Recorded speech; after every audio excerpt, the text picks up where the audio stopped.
Welcome into the 16 Sports Extra podcast coming here late July. I'm Jackson, that's Sabrina Hoover. And Sabrina, do you believe this? We have fall camp for Notre Dame football starting next week. Next week, guys, mark your calendars because football season's right around the corner, and it's actually crazy to think about because of how long Notre Dame's football season was last year. It was like, oh wait, I thought we just got back from Atlanta. Like it feels like it kind of feels like that. Then when it goes right into basketball season, of course, but I think this past week was the first time I was really seeing like articles online, like college football preview, what quarterbacks look out for, what teams look out for, and it really kind of dawned on me that, oh yeah, the offseason's over. Yeah, that like break we got, that's over. It's officially time to start talking about football and really breaking it down. No more just, okay, once fall camp rolls around, it's coming out here next week, and there's going to be some big storylines with this Irish football team. We're going to be breaking them down all fall camp long, of course, on WNDU, on this podcast.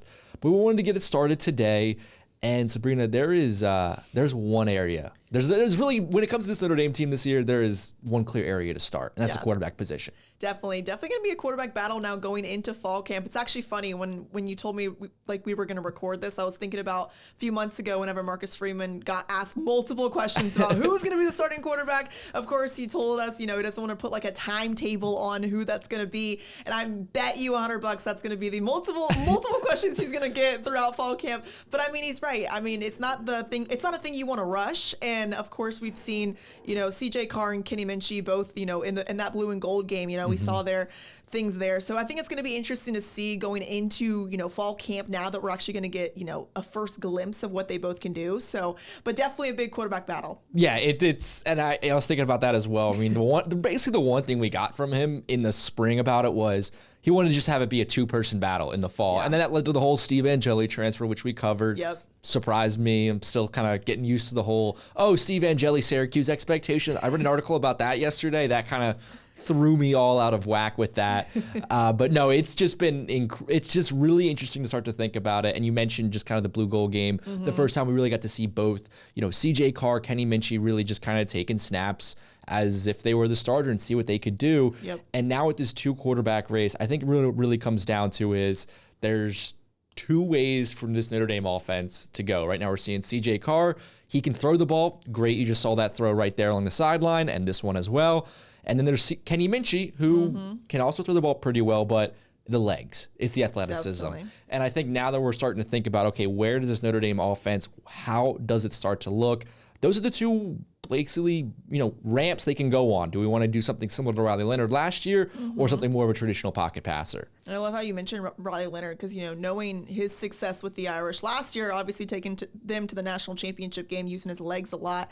Obviously that's Kenny Minchey. And again, just like you said with CJ Carr, he can throw the ball down the field a lot.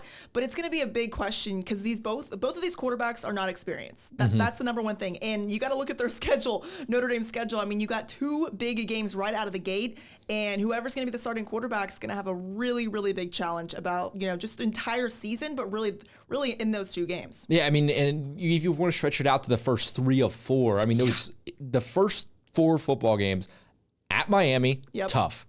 Hosting Texas A&M in a home opener. We know the Irish have struggled in home openers in years past, last year, but this is obviously a bigger game than last year, so maybe they'll be up for it a night game. There's the Purdue game.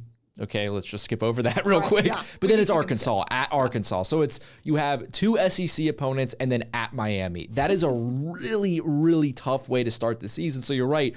Both quarterbacks, not much experience. We've seen them in games kind of, get in there. I think Minchey a little bit more than Carr, but if there's any more snaps, it's pretty negligible at this point. So whatever quarterback it is, we're looking at in about 5-6 weeks time, they need to be ready to be stepping on the field at Miami at Hard Rock Stadium. Yeah, definitely. And also another big thing is, getting used to, Denbrock's offense. I mean, that was the biggest thing I feel like we saw Riley Leonard really do last year was, getting used to that offense and how he kind of operates. And that's the number one thing that these two quarterbacks are trying to do throughout fall camp, and especially just like you mentioned with these games now just coming up into this new season. And I mean, I think that's a big thing to mention right there with Denbrock's offense, because last year, Denbrock, first year offensive coordinator here at Notre Dame, was his first season here with the Irish. And I think the big storyline with the quarterback position to start the season was was Riley Leonard kind of adjusting to the offense? How was he adjusting? And for both of these guys, yeah, they don't have a lot of game experience. Both of these players have a lot of experience under Denbrock now. Yep. CJ Carr came in. He graduated high school early, was in for those December bowl practices for the Sun Bowl. He was in early for that. He's just, been with the program now it's going to be coming up on 2 years towards the end of this regular season. Minchey been with the program for several years. We heard in the spring, one thing that I really took away from, I think it was Gaduli who mentioned it, just how smart of a player Minchey is. And I mean, obviously every quarterback's smart, but Minchey seemed to really be the guy who would, after practice, go, on this, play 30 that we ran, of the 60 we ran, why did we do this instead of this? He really understands the playbook in a way. So I think both of these guys, one thing we at least know is that adjustment to the offense, I don't think will be a big thing, because they've been practicing it now for, close to 2 years, it feels like, day in and day out. And one thing I want to bring up that you actually mentioned was how, I think it was CJ Carr in one of the press conferences, you just mentioned how much of a leader he really just, he was just so mature in those press conferences. Kind of even sound like Riley Leonard a little bit. But I don't know, it's going to be interesting to see how they kind of just control themselves in different atmospheres, of course, on the field, but also outside the field as well. And I think that's a good point, because I remember that press conference, and I like the comparison to Leonard because it honestly reminded me of Leonard when Carr was talking. He was kind of joking around. He was being pretty candid. Seemed like a real guy. He just seemed really comfortable. Yeah. That would be the word I would use. Would be comfortable, confident, just kind of sure of himself. Yeah. And we've now talked with Carr during his entire time here at Notre Dame, and obviously when you're a true freshman, you're not the most comfortable because you're in a new place. He doesn't feel like it's just his second year. He feels like it's like his third or fourth year here at Notre Dame when you speak to him. If he feels very just kind of sure of himself, and so does Minchey as well. So I think now that we're really thinking about it, I right now it seems like Carr's kind of in the leading spot. I would say he's my pick as of right now. If I had to choose on today, July 22nd, who's going to be Notre Dame's starting quarterback, I'm going with CJ Carr. But one thing that we have to keep in mind when it comes to Marcus Freeman, I want to draw a parallel to last season at that left tackle position. Once Jagasol went down, they needed to fill that left tackle position. Right. And he surprised a lot of people by going with Anthony Knapp, the true freshman at Texas A&M. And the reason was because Knapp's really talented. He's going to be one of the better offensive linemen in the country coming into this season. But that was a big storyline last year, was week 1 on the road at one of the toughest places to play in the country. Freeman said, you know what, even though I have more experienced guys on the roster, I'm going to go with Knapp. Yeah. And I think that's another thing as well when it comes to this quarterback battle. That's why we saw Angeli kind of on the outs of it, is that Freeman, throw all past production, throw all how they've looked in past games aside, I think it's who offers the biggest upside going into this season.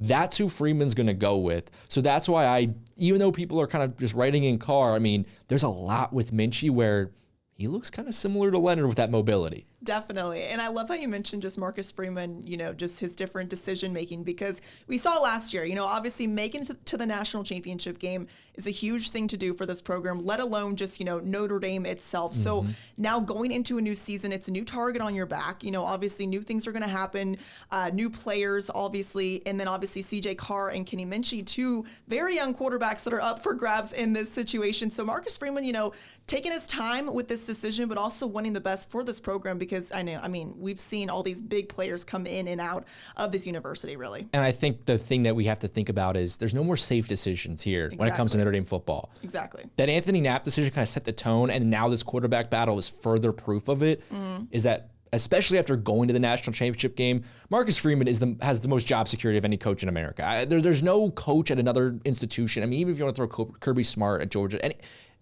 Marcus Freeman is as safe as you could possibly be at a job. Yes. In fact, we were worried the NFL might poach him this offseason. So he's not – the only thought process that Marcus Freeman and this program has is winning a national championship. I know a lot of coaches can say that, but sometimes they pick, the safe choice to just have a good season.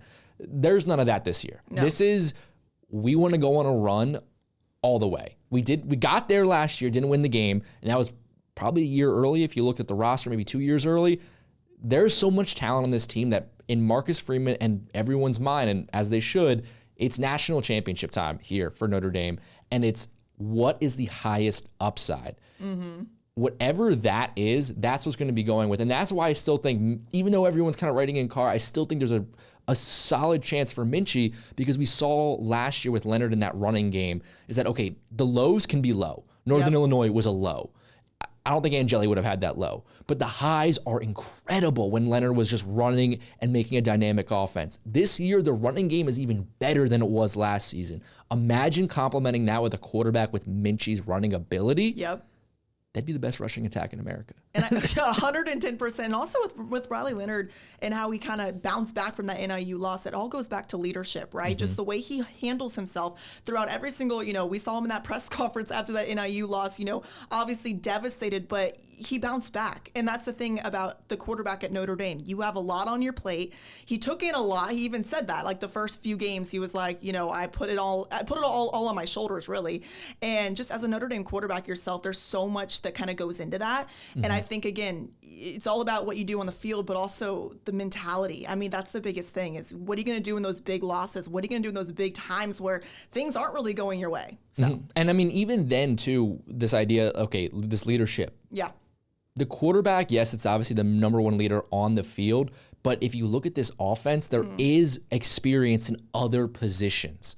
That, yes, the quarterback will be young, but that running back room with Jeremiah Love, even Jabron Payne, Jadarian Price. I mean, there's Aeneas Williams. You just go down. There's so many guys with experience who are some of them are upperclassmen right now. They just know what it takes to win football games along that offensive line. So many guys, even someone like Anthony Knapp, who was just a true freshman last year, just started all those games. I mean, he's not just a normal sophomore now if you've started that many football games. So there's so much consistency and so much veteran leadership, honestly, even if the year and eligibility year doesn't say senior, there's still so much experience on that offensive side of the football that if you're Freeman, you can say, all right, maybe the quarterback's young, but I know that he'll have someone in the backfield who's not – Jeremiah Love is not scared of any moment. He's been in the biggest spots. He is the number one NFL draft running back prospect. You don't need to rely on the quarterback as much because you have those other pieces around, especially early in the season. But once it gets later in the year, you need to be able, if you're going to win a national championship, you need a good quarterback. That's just the facts of it. But in the start of the year, you can kind of rely on some of those other pieces, especially the running game and what should be a great defense.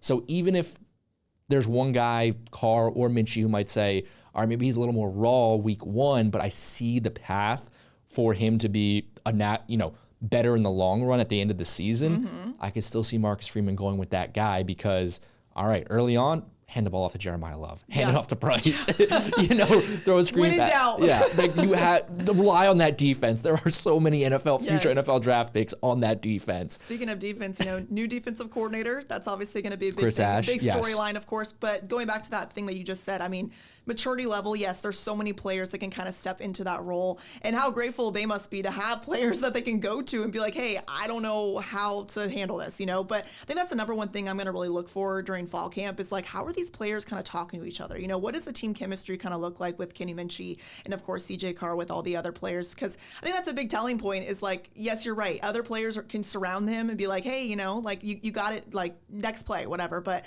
I think it's all going to be about how they're going to kind of learn from them as well. So. And I think one thing, if you're a Notre Dame fan, just looking at these two quarterback options, both are great because if you're looking at Minchey, it's looking at something similar to an offensive last year, just really run heavy, especially having a mobile quarterback. And then with Carr, I mean, some of those throws that we saw during the spring game, those are throws that I don't know if a Notre Dame quarterback since Brady Quinn or Jimmy Clausen could have made some of those throws.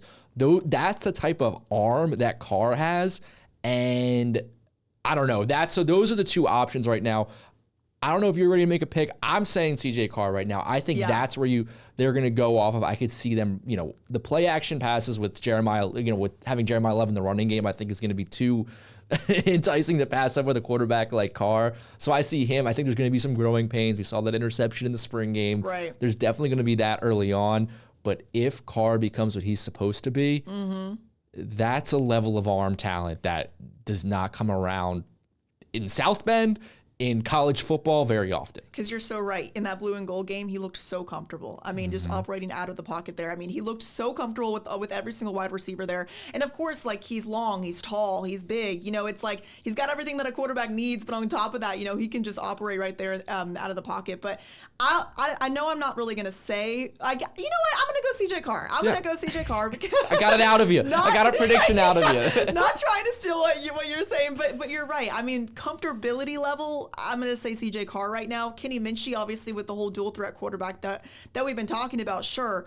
But when things get bad down the line, I could see CJ Carr being the guy that gets them out of that. And I think that you just look at this schedule. We mentioned how tough it is to start. After that start, there's really no off. The crazy thing about the schedule is that it's really front loaded once you get later in the season, because after USC on October 18th, once you get to November, there's at Boston College. Don't expect the Eagles to be great this season. Right, yeah. Hosting Navy. I know it's a rivalry game, but we've kind of seen how those Navy games have gone in recent years. Even last year when they were ranked. Pittsburgh, I mean, Pitt's always solid, nothing great. Syracuse, Stanford. That end of the season stretch is actually a lot easier. The back half is a lot easier than the front half. Right. So if you're this Notre Dame team, get through that front half with a younger quarterback, and then by that back half, if it's CJ Carr, let him sling it. Let him sling it against Boston College, against Navy, against Pitt, because I think and by then when the playoff comes around, which this Notre Dame team needs to be thinking college football playoff this season, you're going to be in a really good position. And I think the most thing, like everything that I've kind of seen online is like, yes, Notre Dame last year or the year before, Notre Dame really couldn't say that they've experienced, you know, a national championship run, but now they can say that. They've tasted it, you know what I mean? It's like that's the number one thing that they've been, you know, kind of looking forward to. And now going into this new season, it's like, okay, how are we going to get back to there? And not only get back there, but also win it. So. And to win a national championship, you need to have certain positions that are just better than everyone else. I'm not as focused about, you know, obviously you need a balanced roster, but where are you better than everyone else? Ohio State had arguably the best wide receiver in the country, they could run a go route against a future NFL cornerback in Christian Gray, and he'll still pull it down. Yeah. When it comes time to win those big games, you need guys you need players and just playmakers, units that are just better than everyone else. I think this Notre Dame defense is going to be awesome. I think if CJ Carr gets those reps, I think there's a chance that he could be one of those kind of difference makers, one of those QBs where he's putting up he is a positive difference maker and throws the ball better than almost any other quarterback in the country. That's the ceiling with him. Kenny Minchey, I think he can run the ball great. Can he run the ball better than Leonard? I don't know about that, but I think Carr with his arm has the ability to have the best arm in the country. And how cool would it be to have a quarterback like that for Notre Dame at that age, right? To have that in front of like just the big stage, really, like in these games that Notre Dame plays, and of course being in the playoffs, of course, but to have that kind of quarterback at such a young age do that for this program would be awesome. And then just know no matter who's under center, when in doubt, hand it off to Jeremiah Love. there's no worries there. There's no even conversation around the running back position, because it's just like everyone's just so good. Their offensive line's good. It's going to be, they just run the football when in doubt. If any of these quarterbacks are struggling, and you're going to, even if Minchey or Carr does not pan out, you're still going to be an awesome football team off the strength of your running game and defense. 100%. Well, I'm excited for everything. This is getting me all pumped up. I'm getting really excited too, Sabrina. I'm like starting to feel the juices of football season, thinking about that for Notre Dame. We're going to have high school content coming up soon, beginning of August. It's all coming up right now. Yep. It's all coming up. So we're going to have plenty more stuff coming up next week. We're going to break down the roster more. I think we want to get into Chris Ash and just how this defense might look a little bit different. Speaking of the quarterback position, wide receiver, that's kind of an area where Notre Dame hasn't really had a breakout guy in a little bit, besides Faison in a couple games here and there. Great House had a good playoff run, but they haven't had a consistent receiver from start to end of a season. This year, we might have that, whether it be Faison, Greathouse, someone they added in the transfer portal. So we'll get into that next week as well. We have tons of storylines for this Notre Dame team. And Sabrina, I just can't wait to get started. I know, me too. And one other thing I want to point out, you know, the recruiting, just how much they've gone on with this entire hot streak of recruiting this past summer, gets you kind of amped up for what this team could possibly look like in a few years as well. Yeah, I think last year might have been a year or two ahead of schedule getting to the national championship because what's coming down the pipeline for this program, whether it's this year recruited, it is looking there. I don't think people quite realize. I think after this year, people nationally, I think people in South Bend realize, but I think after this year, people nationally will start to understand that Freeman's this is not just a Notre Dame team that was under Kelly getting to like the 14 playoff. This is a Notre Dame team that's going to be legitimately competing for national championships. Yep. It's kind of scary to think about, honestly. It's crazy to think about. Well, Sabrina, thank you so much. Thanks so much for watching this, guys. Make sure to tune in to WNDU. We're on every night a week, 6, 11, 4, 5, whatever. We're on TV. We're always on there. We're on TV here in South Bend. If you're not local, just make sure to keep following us online at WNDU.com. We'll have plenty more of these podcasts coming out on a weekly basis. Pot of Gold is going to be returning soon with the South Bend Tribune as well. So WNDU, your spot for all things Notre Dame football and just Michiana sports coverage. Sounds good. All right. Thanks so much for watching.